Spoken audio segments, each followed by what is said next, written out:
मध्य प्रदेश को नदियों का मायका कहा जाता है क्योंकि यहाँ से बहुत सारी नदियाँ जन्म लेती हैं। इन्हीं में से कई जैसे नर्मदा और सोन भारतीय सभ्यता और इतिहास में भी अत्यंत महत्वपूर्ण रही हैं। इनका उद्गम विंध्य क्षेत्र से ही हुआ है। विंध्य को आदि मानवों की क्रीड़ा स्थली होने का भी गौरव प्राप्त है। इसी भूमि से निकलकर एक और नदी तमस भी प्रवाहित होती है, जिसे पुराणों में तमसा और अंग्रेजी विवरणों में टोंस रिवर कहा गया है। इस नदी के तट पर करीब 2000 साल पहले शुंग काल में एक नगर आबाद था, जिसके अवशेष बहरहुत में आज भी मिलते हैं। नमस्कार, शब्द सांची विंध्य में आपका बहुत बहुत स्वागत है।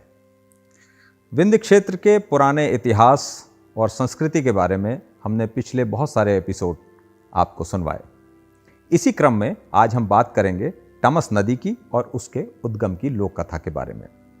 लेकिन आइए सबसे पहले थोड़ा सा जानते हैं तमस नदी के बारे में।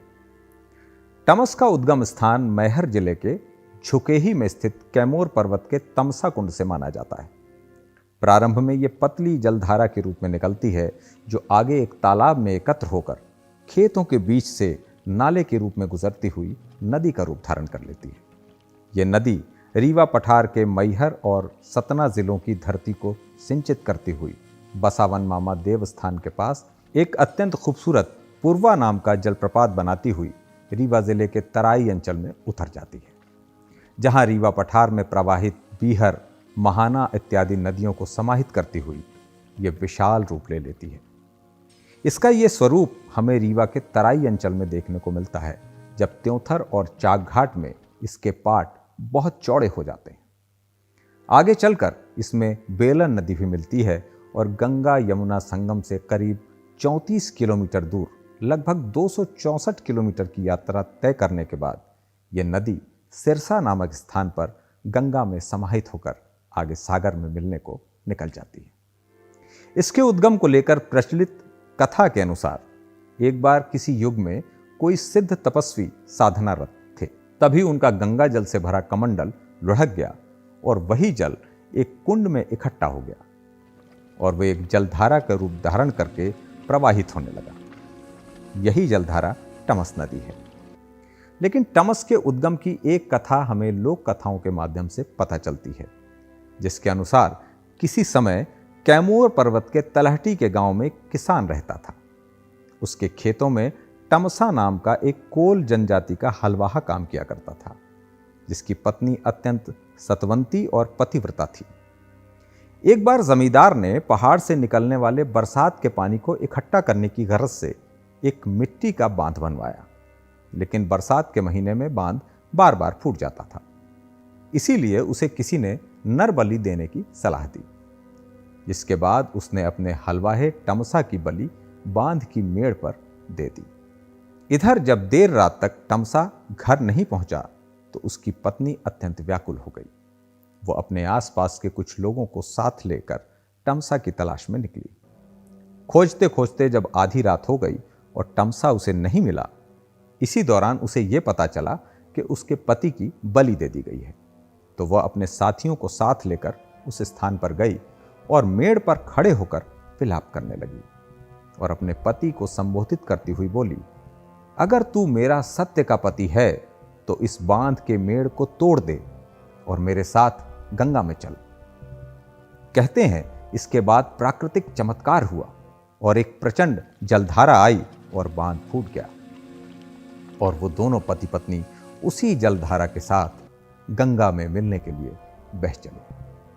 हालांकि इस कथा के और भी कई भिन्न भिन्न विवरण मिलते हैं, जिसके अनुसार कैमोर पहाड़ के निकट रहने वाले कोल समुदायों के लोगों द्वारा बांध बनाया जा रहा था। तभी बरसात के महीने की कच्ची मिट्टी की मेड़ तमसा के ऊपर धंस गई, जिसके कारण उसकी मृत्यु हो गई और उसके बाद फिर वही नदी के साथ बहने की कहानी। अब इन दोनों कहानियों में सच्चाई और ऐतिहासिकता से इतर लोकोपवाद ज्यादा है। इस तरह की कुछ लोक कथाएं बुंदेलखंड की सुप्रसिद्ध नदी केन के बारे में भी प्रचलित हैं। इसी तरह गोंडी लोक कथाओं में एक गोंड कन्या द्वारा जलधारा बनने की कहानी नर्मदा नदी के उद्गम से भी संबंधित है। यहां प्राचीन काल से ही टमस नदी के किनारों पर कोल जनजाति का निवास होता रहा है। पद्मश्री बाबूलाल दाहिया के अनुसार पुराने समय में टमस नदी कोल जनजाति के लिए गंगा के समान थी। इसी नदी के किनारे ही उन्होंने अपनी लूक और कोलघड़ी जैसी छोटी छोटी गढ़ियां बसाई थीं, जो इस क्षेत्र में आज भी उनके प्राचीन सांस्कृतिक अस्तित्व की गवाही देती हैं। इसीलिए टमस मात्र एक नदी नहीं है, बल्कि विंध्य की आत्मा है, जिसने यहाँ के जनजीवन और लोक संस्कृति को सींचकर पल्लवित किया है। इसीलिए इसकी लहरों में इतिहास की परतें, लोक कथाओं की गूंज और संस्कृति की निरंतर धारा बहती रहती है।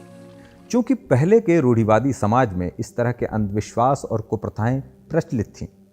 हम सब ने भी ऐसे बहुत सारे किस्से सुने होंगे, जब महल, तालाब और बांध और पुल इत्यादि को बनाते समय इस तरह की बलियां दी जाती रही होंगी।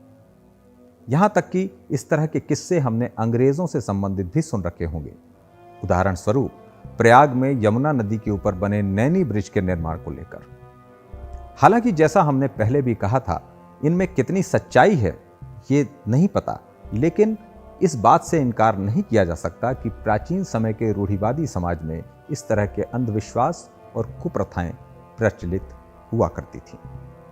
हालांकि हम इन कथाओं की ऐतिहासिकता और सच्चाई का कोई दावा नहीं करते, और इसके साथ ही हमारा उद्देश्य ऐसी कुप्रथाओं को हाईलाइट करना भी नहीं है, बल्कि हम लोक में व्याप्त कथाओं को और बदकही को आप तक पहुंचाना चाहते हैं। वीडियो पर अपनी राय कमेंट्स में हमें ज़रूर बताएं और जुड़े रहें शब्द सांची विंध्य के साथ। बहुत बहुत धन्यवाद। नमस्कार।